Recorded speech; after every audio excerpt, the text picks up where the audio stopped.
What's up everybody, it's RivTech. Welcome back to another Zelda Tears of the Kingdom boss fight guide. This time we're talking about the abomination of all inklings, MUCKTORok, the Scourge of the Water Temple. If you're looking to defeat this muddy mess, then stick around.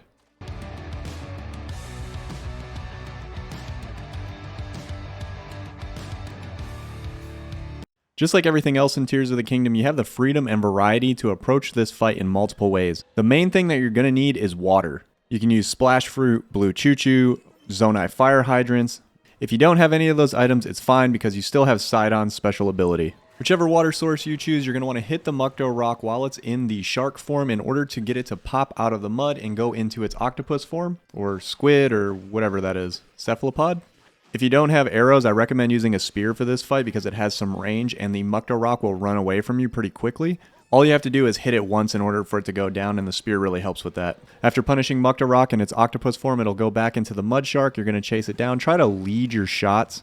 When you see the shark flop, get as many hits in as you can before the MUCKTORok rolls away. This is why I said to use the spear, because it covers that distance to knock him down. Hopefully you get some sages like mine that aren't completely incompetent and actually attack the boss. Try to get as many hits in as you can. If you have a bow and arrow, you can hit the MUCKTORok as it's flying away too. Continue this pattern of attack until you get MUCKTORok to about half health, and then it'll go into the second phase. As you can see right here, we lead with the water attack, get it to flop, get some punishing attacks in while it goes and breaks away to run, and then we chase it down, hit it with a spear, and then by this time, it'll be enough damage to get it to go into its second phase, which will look like this. While we watch this abomination transform, if you made it this far into the video, make sure to hit that like button, and if you're new to the channel, make sure to subscribe for more Zelda content like this. Subscribing is absolutely free.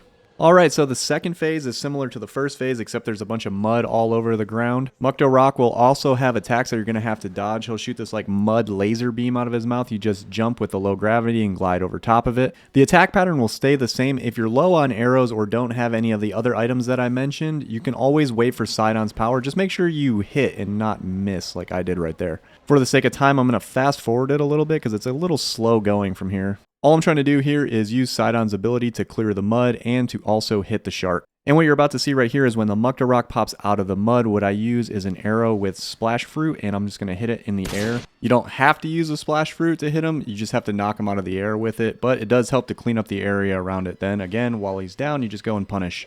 And for the sake of your time, I'm just going to fast forward until we get to the point where we use a special tool that we saved for later, this bomb fruit. Boom. The reason why this fight took me a little longer is because I saved my arrows to the end and I had to rely on using Sidon's abilities in order to use the water. If you have a ton of arrows coming in, you won't have this problem. Also, make sure you have some sturdy weapons because I kept breaking mine as well. And the last thing I'm going to show you before we finish the fight is this cool little thing that I wanted to try out at the end because I was bored. I skipped ahead a little bit, I took some damage along the way. I didn't heal because if I don't defeat it at this point, I don't deserve to win. So if you have the Zonai Fire Hydrant, I want to show you something cool. I was inspired by Splatoon, so this was something that I wanted to try, plus it looks kind of cool. Also, make sure to dodge any of those attacks that require you to jump. Alright, here's the cool part. Alright, so now go into your abilities and grab the Zonai Fire Hydrant. Grab it. Okay, there we go. And now you can clear the arena and you can knock down the shark with it in order to get the MUCKTORok to pop out in its octopus form, squid form. I just wanted to show you that because I thought it was cool, and you can also use it to clear the arena, you know, Splatoon style.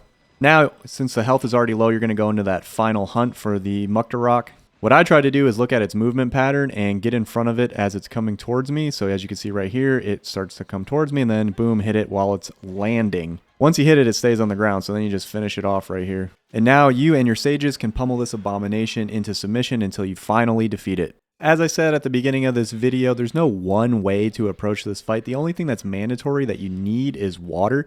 If you have a little bit of creativity and some well-timed dodges, you can come up with many different ways to defeat the MUCKTORok. I put a lot of time and effort into these videos, so if you found it helpful or entertaining, please make sure to hit the like button. And if you haven't already, subscribe to the channel. Subscribing is absolutely free to do. I hope to see you in the next video. I've been RivTech. Thanks for watching.